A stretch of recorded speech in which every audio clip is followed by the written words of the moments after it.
మటుకు దయచేసి ఎట్టి పరిస్థితుల్లో కూడా మీరు పెంచుకోండి. ఎవరన్నా ఉంటే కూడా పోలీసు అధికారులకి మీరు ఇన్ఫర్మేషన్ ఇవ్వండి. నేనేం కోరుకున్నా అంటే పోలీసు అధికారులు కూడా మీ గతంలో కూడా పాడేరు సభలో కూడా చెప్పాను, ఇది సామాజిక ఆర్థిక సమస్యగానే చూస్తాం తప్ప ప్రజలకి వీళ్ళు ఎడ్యుకేట్ దెమ్, వాళ్ళకి కొంత అవగాహన కల్పించి అటువంటి వైపు వెళ్లకుండా మీకు ఉద్యోగాలు వచ్చేలా జీవనోపాధి కల్పించేలా ఈ ప్రభుత్వం మరింత శ్రద్ధ తీసుకుంటుంది, మరింత బాధ్యతగా ఉంటుంది మనస్ఫూర్తిగా తెలియజేసుకుంటూ,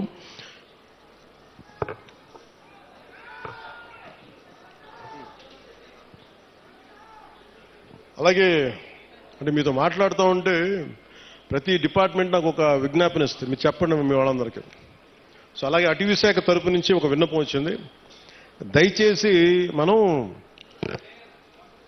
ఏదో సిగరెట్ తాగేస్తా లేదంటే ఏదో మరి అంటే చాలా నిర్లక్ష్యంగా ఉంటాం. మన ప్రకృతి మీద మనకి అడవి తల్లి ఇంత పచ్చటి సౌందర్యం, ఇంత చక్కటి సౌందర్యం అంటిచేయడం ఎంతసేపు చెప్పండి. మనం మీరు లాస్ ఏంజల్స్లో చూశారు ఎన్ని లక్షల కోట్లు నష్టం వచ్చింది వాళ్ళకి.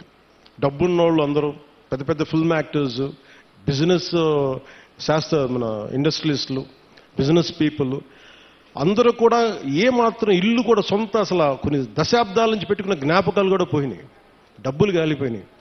సో వీటన్నిటిని దృష్టిలో పెట్టుకొని ఫారెస్ట్ ఫైర్స్ అనేది ఇది ముఖ్యంగా మన సమ్మర్ సీజన్ కాబట్టి, గ్రీష్మం కాబట్టి మీరు ఎవరన్నా సరే కొంచెం బాధ్యతగా నిర్లక్ష్యంగా ఉంటే వారిని సరైన మార్గంలో పెట్టి మీరు ఎందుకంటే నిప్పు పెట్టకుండా మటుకు చూసుకోండి. ఒకసారి మీరు చిన్నపాటి తుంపల్ని మన ఇంటికి అడ్డంగా ఉన్నాయని చెప్పి మీరు మంట పెట్టేస్తే అది ఎటు కార్చిచ్చు అయిపోద్ది, వృక్షాలు కాలిపోతాయి, మన నీడనిచ్చే వృక్షాలు కాలిపోతాయి, మనకి ఎండనికే నీడనిచ్చే వృక్షాలు అంతరించిపోతాయి, ముఖ్యంగా మూగ జీవాలు జంతువులు చచ్చిపోతాయి.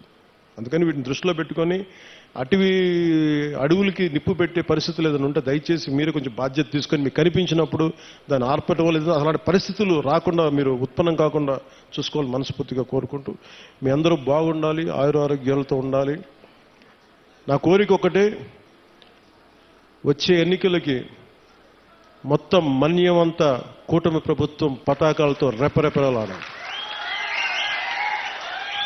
ఎందుకు చెప్తున్నానంటే 5 సంవత్సరాల విలువైన సమయం మీరు ఇచ్చారు, మీ ఓటు వేశారు, మీ ఓటుకి వాళ్ళు విలువ ఇవ్వలేదు. కానీ మీరు ఓటు వేయకపోయినా నేను మీ ఓటుకి విలువ ఇచ్చి ఇక్కడికి వచ్చాను. అందుకనే ఎందుకంటే నేను మీకోసం నేను పదే చెప్తున్నాను, 15 సంవత్సరాలు ఈ కూటమి ప్రభుత్వం ఉంటుంది. కేంద్రంలో ఎన్డీఏ ప్రభుత్వం, భారతీయ జనతా పార్టీ లీడింగ్ పార్టీగా నరేంద్ర మోదీ గారు ఎలాగైతే చేశారో అంత బలంగా 3 పర్యాయాలు ఉంటే తప్ప మనకి విభజన సమయం నుంచి గత పాలన వరకు ఎంత నలిగిపోయాం అది బయట పడాలి అంటే మాకు ఒక 15 సంవత్సరాల మీ ఆశీస్సులు కావాలి.